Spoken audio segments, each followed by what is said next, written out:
Thank you for tuning in to WedPro Business Solutions. I'm your host, Kristina Stubblefield. Today, I'm going to be talking about leads. However, it might not be the conversation that you're used to hearing people talk about. When you hear leads, most people talk about generating leads, what platforms to use, how many times to post, where should I be running ads, what should my ad spend be? But that is not what I'm focusing this conversation on. I want to talk about the key to booking more events when it comes to leads, and that is follow up. Also, nurturing the leads. And this is a conversation that I feel like is not talked about enough. Everyone works so hard on putting content out, making sure you're sharing pictures and video clips of events, and you're doing things to generate a buzz and to generate leads. All of that hard work, you hear me say a lot of times about time, energy, effort, and money. You're doing those things. However, when the leads come in, are you spending the time, energy, and effort that you should be on nurturing them and following up with leads? So let's dive in a little bit more detail.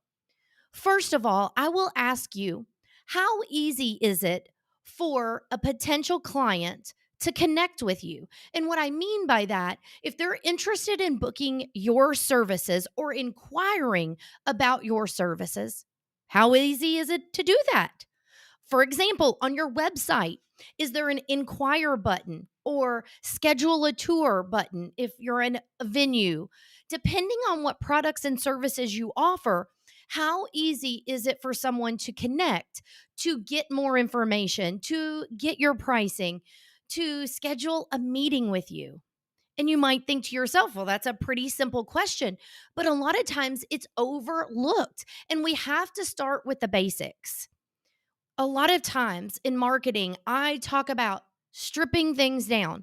We really need to strip it down where it is easy for anyone to navigate or to utilize. So, how easy is it?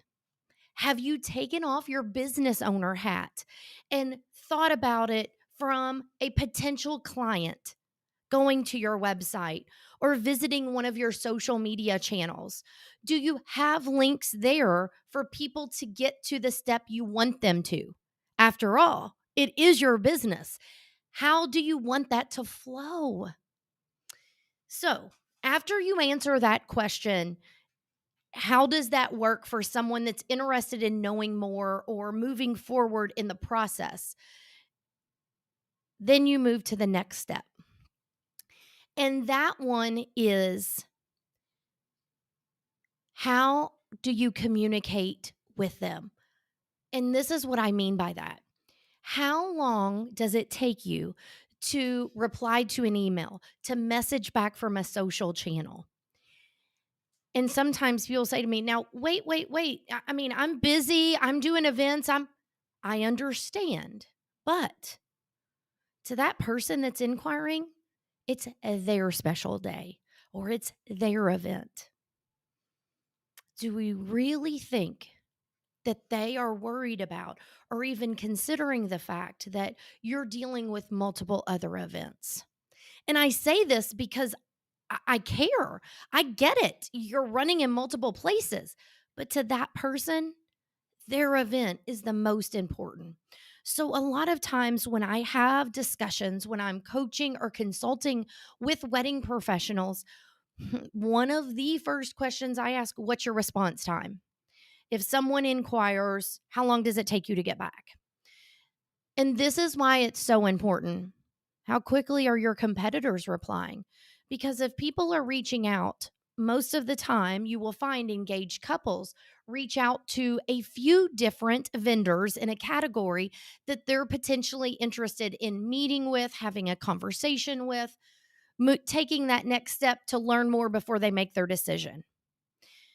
If your competitor replies in 2 hours and it takes you 2 days, your potential client is also taking into account how you communicate, how long it takes you, what's in your messaging, etc. And I really want to stay honed in on the topic at hand because I feel like follow up and nurturing leads is so important. It can really help you get the best return on the money or time you do spend marketing or advertising your business. So, this is just food for thought. Think about how long it takes you to reply. Now, while I'm talking about this, I'm going to share something else with you and prepare yourself. You may not like this information I share. If an engaged couple or potential client DMs you on Instagram, messages you on TikTok, sends you a Facebook message, whichever channel they message you on, here's a piece of advice. Take the time to not only message them back, but to nurture that potential lead in the platform that they chose to contact you on. And I know I'm sounding very stern about this, but really take in consideration this. Your preferred form of communication might not be your clients. And here we go, throw it right back at me. But Kristina, you said it's my business. I get to decide. Yes, I did. However, when someone is making contact with your business, if they choose to message you through Facebook, to DM you in Instagram, please do not just send a message that says, send me an email to so and so at blank.com. And far too often, I have witnessed this. I've had it happen to myself. And I might not think so much about it. But for those who don't use email communication like the rest of us, who prefer text messaging over phone calls, you're going to see where I'm going with this. Just take the time to nurture the lead in the platform it came in. Just a small piece of advice there that I would encourage you to take seriously and not just push them directly into the way you want to communicate. And I have done this before and I try to be better about it because in the beginning, it's not all about me. And they've taken time to reach out. So take time to communicate on that platform. So now back to the topic at hand. And it really does play into what I'm talking about with nurturing and follow up. What is your process when a lead comes in past the point of the initial return email, return message, return phone call, or text message, however that lead comes in? What's your process? And it's okay if you don't have one. That's the thing that I share with people. I'm not here to place judgment. I'm not here to say, oh my goodness, you've been doing this wrong for so long. That's not what this is about. It's about providing solutions to help you move the needle in your business. Be more efficient, be more effective, grow your business, whatever you're wanting to do. That's what I'm all about. So, anytime I share with you these tips, it is not to say you've been doing it wrong and this is exactly how you should do it, because it's not a magic wand to wave and you just change completely how you've been doing things for X number of years. So, what's your process? If you don't have one, I encourage you to think about it. What do you want that to look like?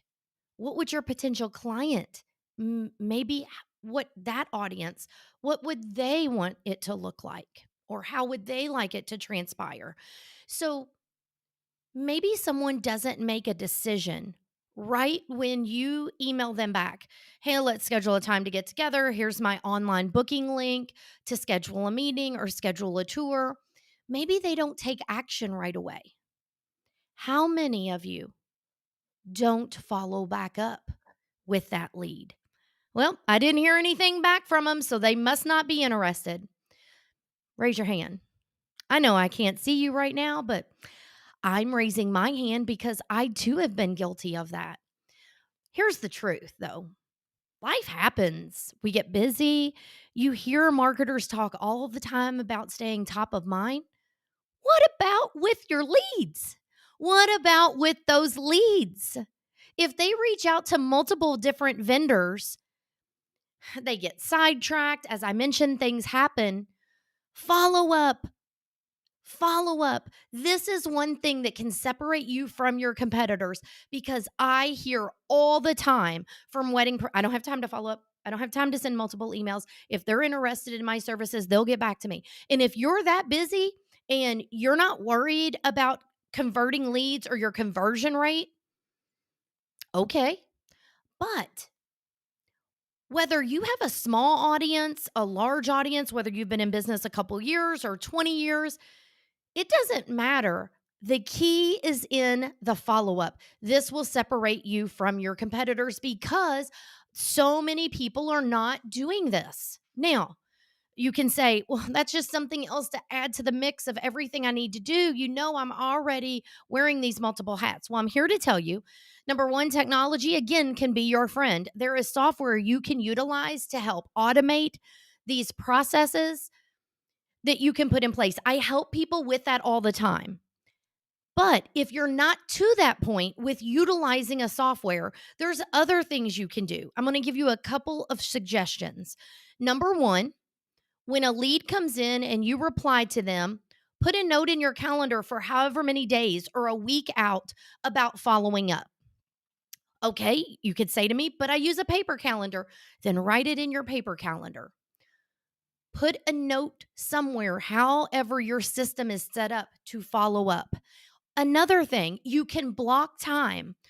Let's just say on a Monday or a Tuesday, you could block time to actually follow up on the previous week or two, the leads that came in that you have not heard anything back. You could have dedicated time in your schedule where you actually follow up. That is one way to make sure you have allotted time to actually do the follow ups. Now, I'm giving you some suggestions because those that are listening to this, you may already use software, you may use Google Calendar, you may use an actual paper planner. However, your method of doing things, just incorporate a step in there to do so. Or if you're interested in learning more about software or how you can automate and use systems and things, you can always reach out to me. That is something I work with people all the time with. You can also do your own research out there, but technology is there to help you save time and money. And I know some will say, but yes, that software costs money. Well, heck yes, it does. But the amount of time that it will save you and some of the steps that you can do to automate it. But back to the topic at hand, I want you to make sure you realize so many people focus a lot of their energy on actually generating the leads. But when they come into their business, they have nothing in place to nurture them through the process, to have a process, or as some of us refer to, through the sales funnel to move them from just a lead to a warmer lead, converting them to a booked event or a sale. And in my opinion, because of how much energy and effort and probably money goes into the marketing side of it, you owe it to yourself and your business to spend the time nurturing and following up on those leads. And again, I'm here to tell you with full transparency, we all get busy. We all have the best of intentions.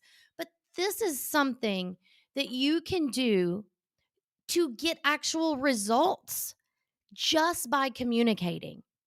Maybe they're not interested in making a decision right now. Maybe you're a service or a product that they book closer to their wedding date.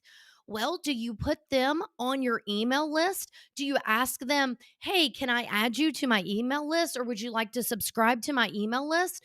And do you send out monthly or weekly email blasts that have tips and information that aren't just sales emails, where you are working on nurturing that relationship?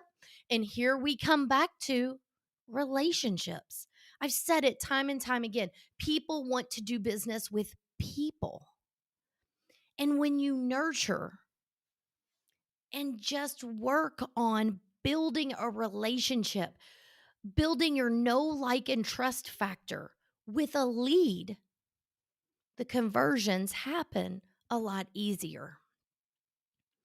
I don't want wedding professionals to miss out on the opportunity to book events that are leads, especially from content that they've put together, they've posted out there, they've been seen at wedding shows, at networking events, but because they have nothing in place to make sure that they follow up with leads that come in, that is a missed opportunity that honestly shouldn't happen.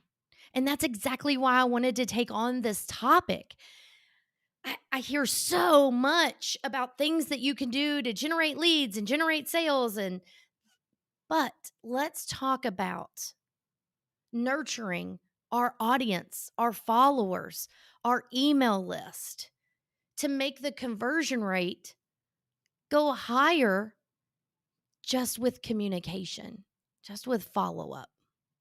I hope this topic helped you maybe open up some ideas or some ways that you can communicate with potential leads in a way to help convert them into actual booked events for your business.